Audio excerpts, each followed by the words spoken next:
Defending Israel with David Harris on JBS is made possible in part by a generous gift in memory of Eric and Mira J. Spector, the Paul and Lynn Late Family Foundation, To Life, to Love, Barbara and Bob Goodkind, the Patricia Worthen Ullman Foundation.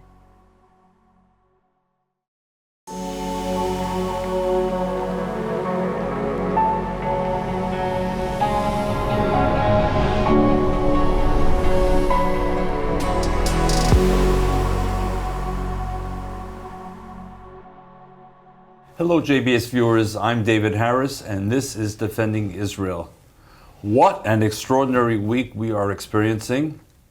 We have an extraordinary guest to walk us through it. David Christopher Kaufman is both an editor and a columnist for the New York Post. He has been one of the most vocal and eloquent voices for Israel in recent memory. He's here in the studio. Welcome to you, David. Thank you. Thank you very much for having me. We're just around the corner, so it wasn't much of a schlep. Well, it's important that you're here. David, on the off chance that there are some JBS viewers, maybe on the West Coast or in Latin America or elsewhere, who don't know who you are, you have a particularly interesting background. A lot of it's relevant to this discussion. Take us through some of the highlights. I'm an editor and columnist at the New York Post. I edit our weekly ideas and opinions section. I'm also a regular contributor to other publications like The Forward and The Telegraph, Airmail and Tablet.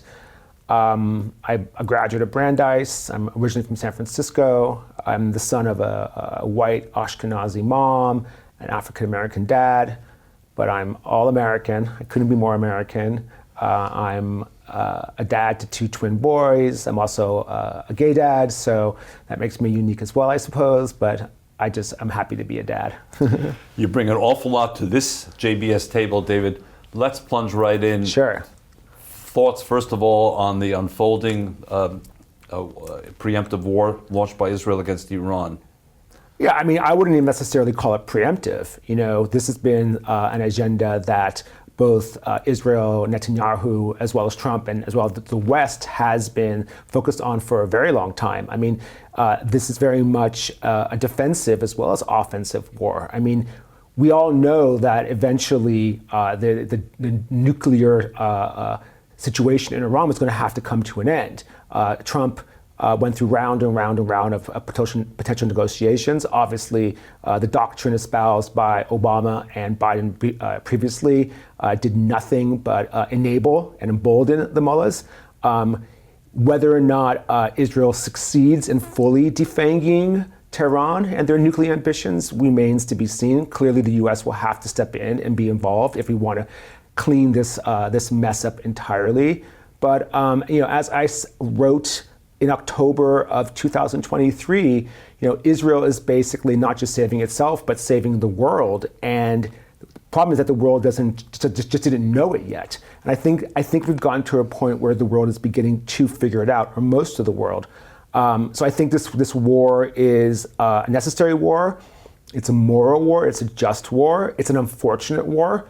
One thing I was noticing yesterday, looking at the imagery and watching TV yesterday, was that this is a real war. This is very different than the war with Hamas in Gaza, which almost feels like skirmishes compared to this. And you were in Israel since October the 7th. I've been there 3 times. And saw that war up close. Of course, and I've also been in Israel during the first Gulf War. I've been in many. I've experienced many azakot and secure rooms in Israel in my lifetime. But this is very different. This is the war we always feared. This is the attack on the Israeli public, the mass attack on the Israeli public we always feared, and it's commendable and it's impressive and really heartening how well the public has rallied behind the nation. It's amazing. And the fact that despite the horrific loss of 25 civilians now, it is, as tragic as to say, a relatively modest number, which suggests that the system that the government has put in place to defend the home front is working and working beautifully. And the citizens are showing up for their own country. I've never really felt, I always feel proud to be a Jew, but this week I truly feel proud to be a Jew. But I do worry, like how much, sorry. No, I was going to say, amen to that. How concerned are you about this horseshoe of Marjorie Taylor Greene on one side, Bernie Sanders on the other side, who really come together and say this is not America's war, stay out, stay away, President Trump? Should we be concerned by those movements? I think that at the end of the day, Trump only cares about Trump. And what I think he is sort of transmitting or transmuting through his sort of signals the last 24 hours is that I think he's aware that for this war needs to come to an end relatively quickly. We cannot have a 20-month war with Iran like we've had with Hamas. The scale of this war, the potential for spillover, the ability for other large nations to become involved, Russia and China, the potential for an accidental missile hit in the Persian Gulf, the closing of the Straits of Hormuz. This war could really upend the entire globe, the entire global economy, and nobody really wants that. I think particularly Trump. And I think also Trump wants to figure out a way to sort of make this a win for him. The only way he can make this a win for him is to end this war and to end it quickly. And the only way this war will end quickly is if the U.S. gets involved, gives Israel the bunker busters to sort of get the job done at the nuclear sites. And then, both Netanyahu can claim a victory and Trump can also claim a victory. So I don't think he's going to really be paying attention necessarily so much to the chattering classes. I think what Trump really understands, though, is that the only person who can make this war end quickly, and this war needs to end quickly, is Trump. But let's add quickly and decisively. Quickly and decisively. I mean, Trump and Netanyahu don't necessarily have the same goals. Trump's goal is to have a denuclear Iran. Netanyahu's goal is to, in some ways, ferment regime change.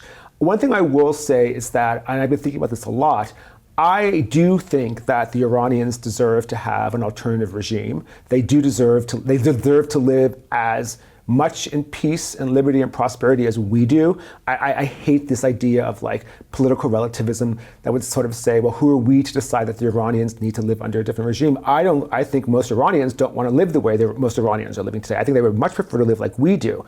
I'm not entirely sure if it's Israel's job to foment that regime change. I'm not sure it's not, but I'm not entirely sure it is. So whether or not we see an end to the mullahs, a reestablishment of the Pahlavi peacock throne, a shift towards a secular democratic regime rule in Iran, I'm not sure if that's going to happen. And I'm not sure it's Israel's role to make that happen. But do we have anything to learn from the Syria story? Well, that's interesting because it's a different story. Like we saw Syria have regime change earlier this year.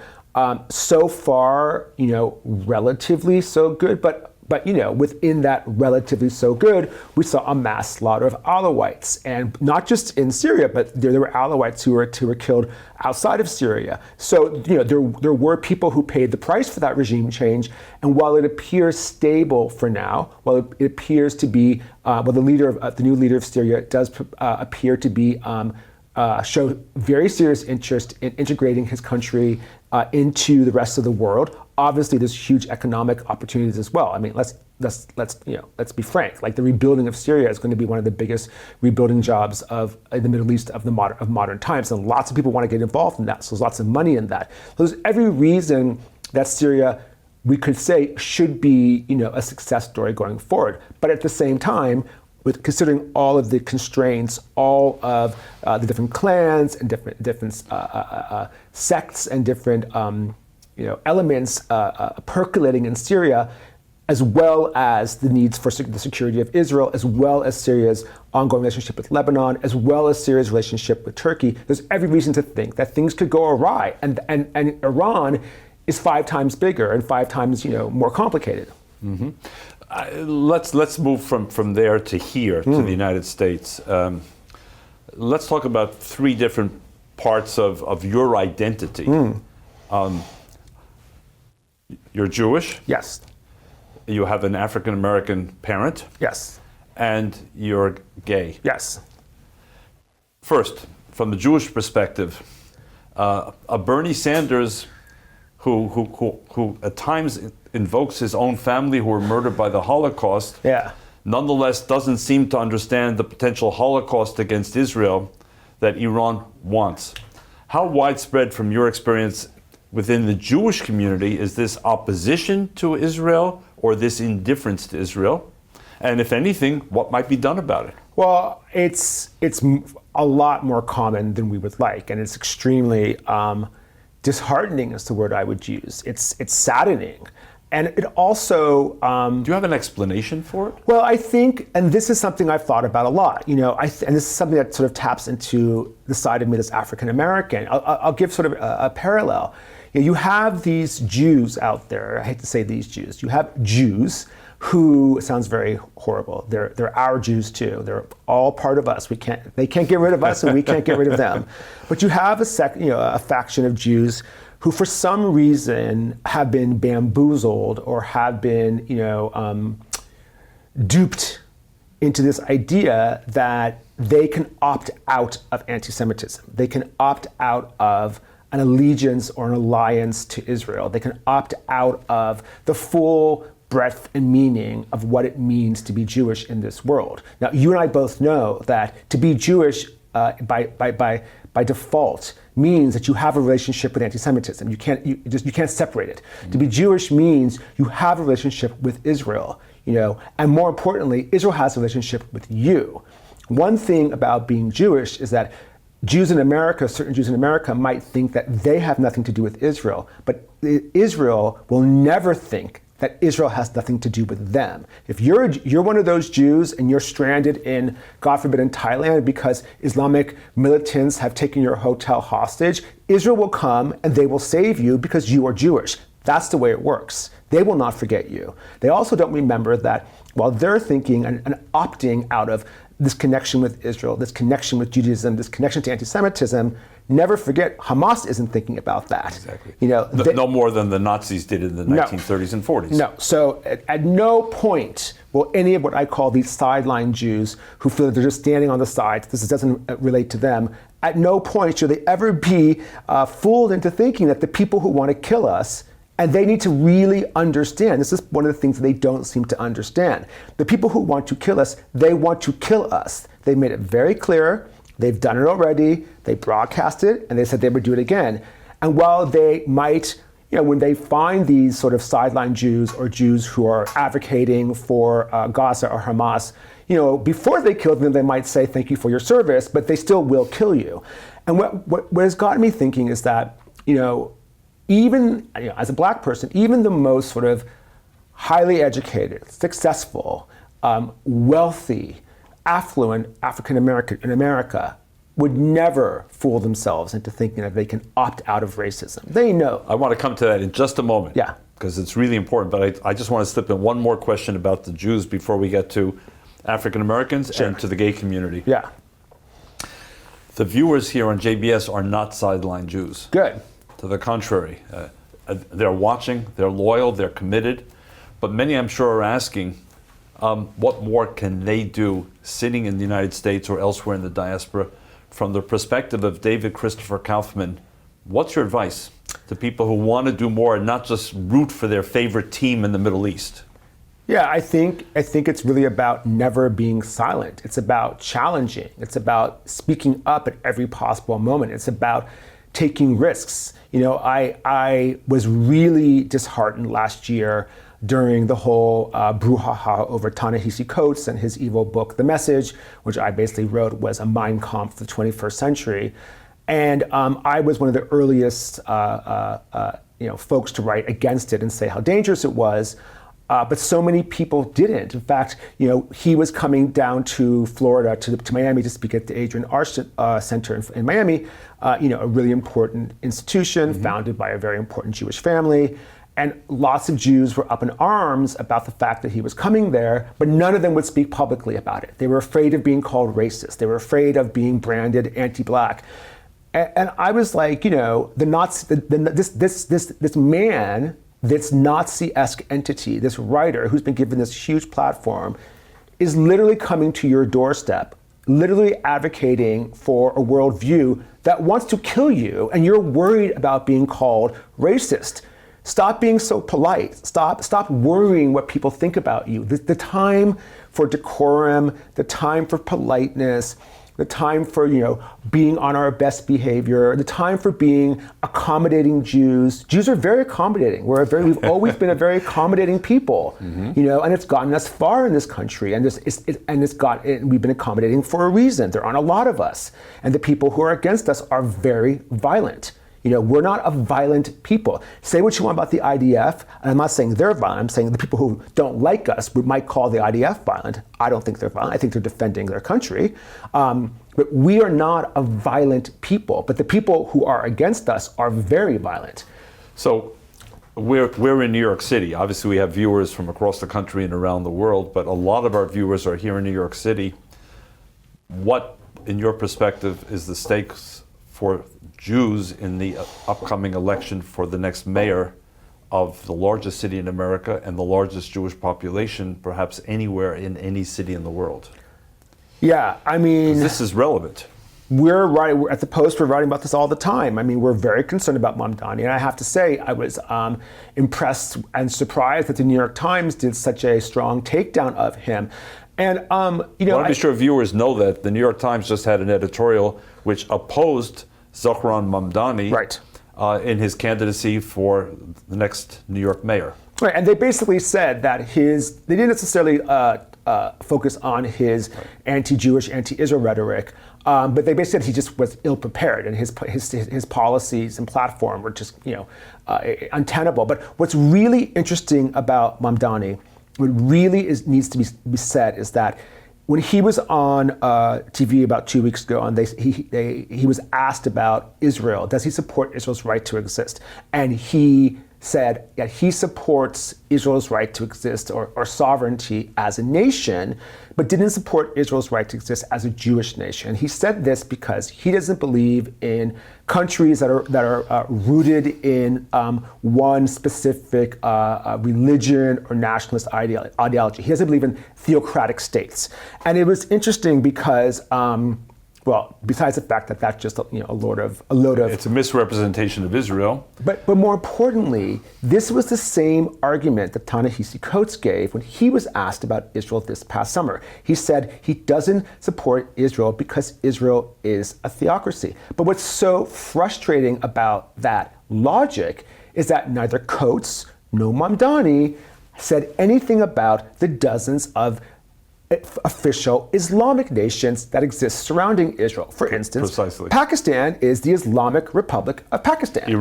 Iran is the Islamic Republic of Iran. Keep going. All of the Gulf nations are officially Muslim nations. Officially. Right. All of the non-Muslims in those countries do not share equal rights. For instance, in much of the Gulf, if you're not a Muslim, you can't be buried in the Gulf. But he doesn't question the legitimacy. So that's the crazy part of this, is that Mamdani and people like Mamdani and Coates don't believe in nations that are rooted in one nationality or religion when it comes to Jews. But when it comes to everybody else, it's fine. And this is what's so frustrating about kind of, the BS that these people spew, is that it's always focused on the Israel exceptionalism without exactly saying why they view Israel so exceptionally. Bingo.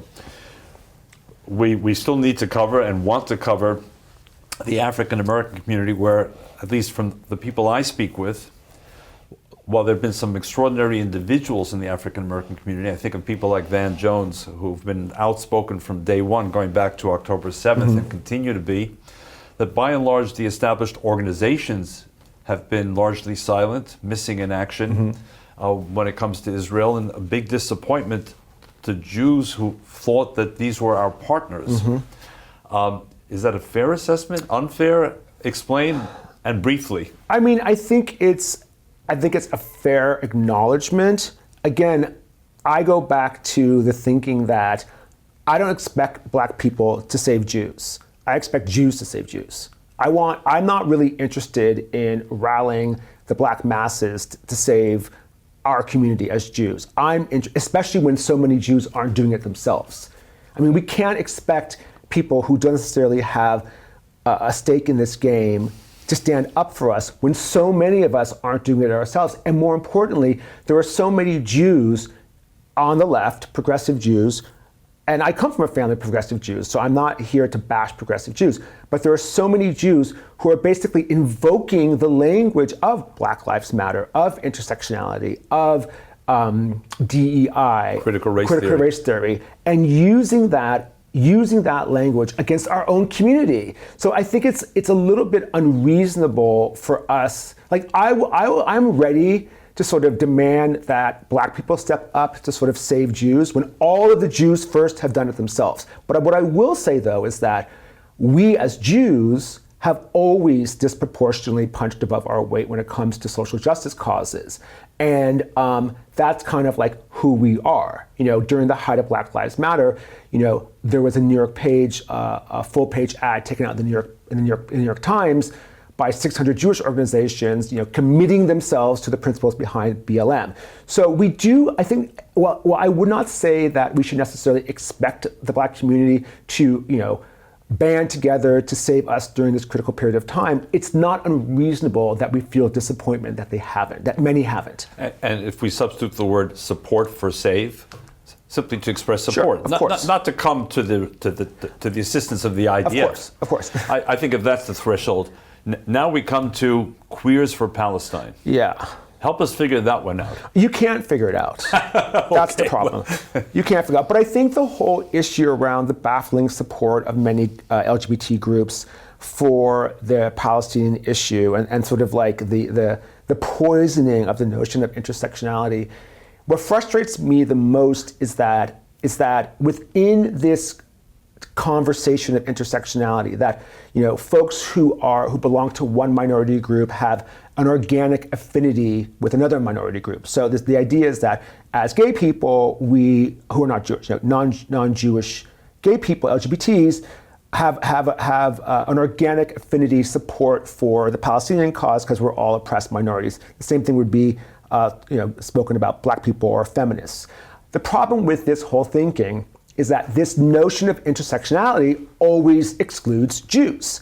Like, the intersectionality stops when it comes to Jews. So all of these nationalist struggles, gay rights, Black rights, women's rights, abortion rights, workers' rights, they all intersect and are all related to each other, except for the rights of Jews, who right now are the most imperiled minority in the United States. And this is the problem with this kind of, you know, Queers for Palestine intersectional thinking, is that Jews are the most intersectional people in the history of the world. Jews have, since the beginning, we've melded and blended and mixed and mashed with everybody. Look at me. You know, but for some reason, this entire notion of intersectionality doesn't relate to Jews, and that's the problem. So let me take you a step further.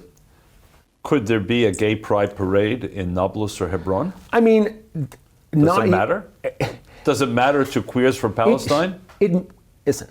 Of course, there couldn't be, because the only But why doesn't it matter? The only legally protected gay LGBTs in the entire Muslim world are in Israel. Period. There's no other way to describe that. And yet Queers are for Palestine, where they themselves could be targeted? What matters to me, saying could there be a parade in Nablus or Hebron or Rafah, we all know that would never happen. Not only would it never happen. I'm trying to understand the mindset.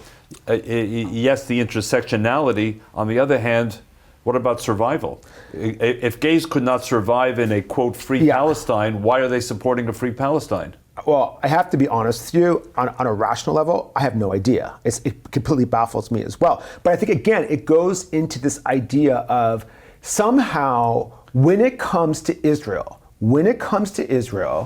there is a willingness of perfectly rational people to act in a way that goes against their own best interests. This is a mania. It's almost like a pathology. It's a pathology. When it comes to Israel, does it have a name? Anti-Semitism? Well, anti-Semitism is part of it. I mean, I sort of term it as this sort of Israel obsession. This obsessiveness with Israel, this maniacal obsessiveness with Israel, with Jews, with Zionism, that is so powerful and so overwhelming that it leads completely irrational people to act against their best interests, and they really can't explain why. And what's the most frustrating thing about it is that when you look at their discourse, for instance, it's always about the criticism of Israel in every dimension possible. So every single thing is criticized at all times. It could be everything from falafel to to the Iron Dome. It doesn't matter what it is, but everything is open for criticism. But when it comes to the other side, when it comes to Hamas, when it comes to Palestinian nationalism, when it comes to the Oslo Accords, the whole history of this conflict, they are never criticized. There's no room for criticism. So when it comes to Israel, everything's criticized. And when it comes to the other side, nothing is criticized. And if you do criticize it, it's proof of your Zionistic imperialism. So we're in this sort of constant lose-lose situation by the fact that if you are willing to question this inane status quo, you become part of the problem. A terrific explanation. We have literally 2 minutes left, and I've got a dozen questions, but I'll ask one that I suspect is on the minds of JBS viewers.